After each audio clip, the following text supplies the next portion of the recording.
जय हिंद दोस्तों।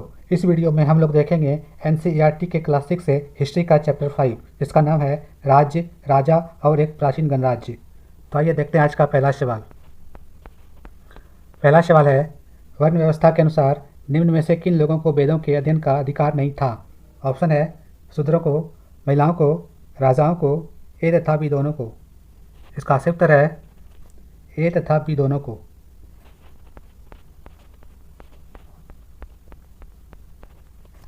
अगला सवाल, निम्नलिखित में से कौन से उत्तर वैदिक ग्रंथ नहीं थे? ऑप्शन है ऋग्वेद, यजुर्वेद, अथर्ववेद, ब्राह्मण ग्रंथ। इसका सही उत्तर है ऋग्वेद।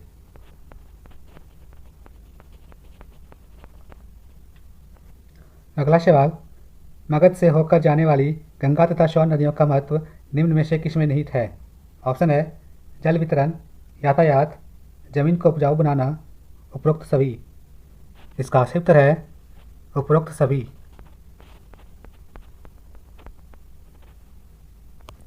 अगला सवाल, अजातशत्रु बज्जी संघ पर आक्रमण करना चाहता था।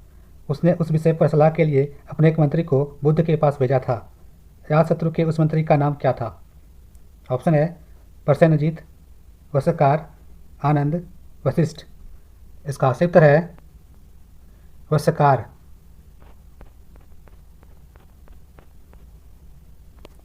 अगला सवाल, दिग्ग निकाय निम्नलिखित में से क्या है? ऑप्शन है बौद्ध ग्रंथ, जैन ग्रंथ, उपनिषद, ब्राह्मण ग्रंथ। इसका सही उत्तर है बौद्ध ग्रंथ।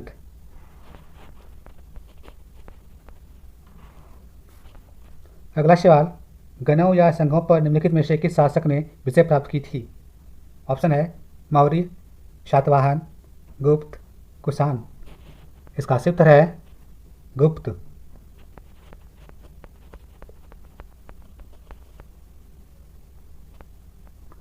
अगला सवाल, गण या संघ के संदर्भ में निम्नलिखित कथनों पर विचार कीजिए।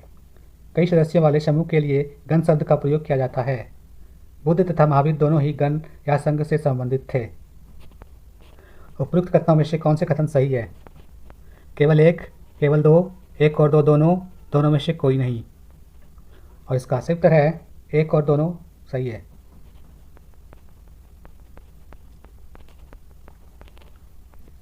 अगला सवाल, मगध के निकट ही बज्जी राज्य था। बज्जी की राजधानी निम्नलिखित में से कौन सी थी?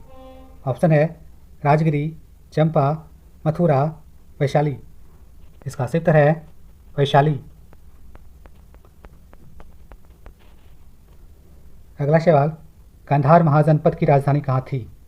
ऑप्शन है सुक्तिमती, तक्षशिला, कौशाम्बी, मथुरा। इसका सही उत्तर है तक्षशिला।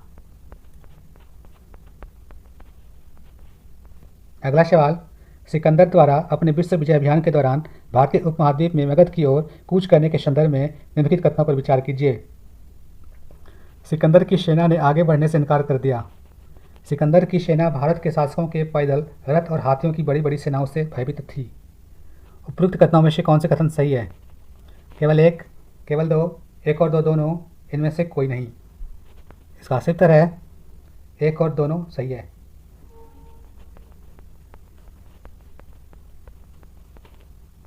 अगला सवाल, निम्नलिखित में से कौन से नगर मगध की राजधानी कभी नहीं थी? ऑप्शन है राजगिरी, पाटलिपुत्र, श्रावस्ती।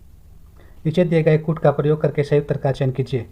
केवल एक, केवल दो, केवल तीन, इनमें से कोई नहीं। इसका सही उत्तर है केवल तीन।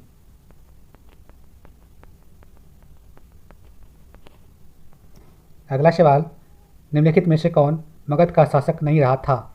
ऑप्शन है प्रसेनजीत, महापद्म चंद, अजातशत्रु, बिंबिसार। इसका सही उत्तर है प्रसेनजीत।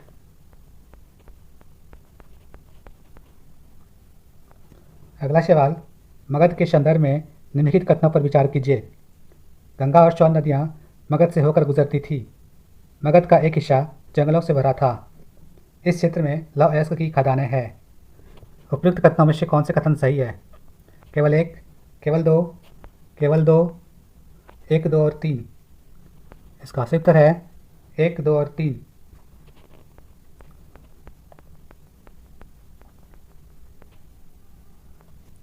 अगला सवाल, महाजनपदों की कर प्रणाली के संदर्भ में निम्नलिखित कथनों पर विचार कीजिए। प्रायः उपज का 1/3 हिस्सा कर के रूप में निर्धारित किया जाता था, जिसे भाग कहा जाता था। कारीगरों को श्रम के रूप में कर का भुगतान करना होता था। उपयुक्त कथनों में से कौन से कथन सही है? केवल 1, केवल 2, केवल 3 सभी कथन सत्य है। इसका सही उत्तर है केवल 2।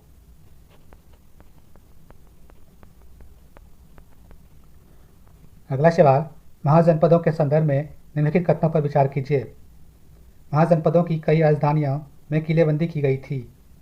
राजा सेना रखने लगे थे जिसे वेतन दिया जाता था। वेतन का संपूर्ण भुगतान आहत सिक्कों के रूप में दिया जाता था। उपयुक्त कथनों में से कौन से कथन सही है? केवल 1, केवल 2, केवल 3 सभी कथन सत्य है। इसका सही उत्तर है केवल 1।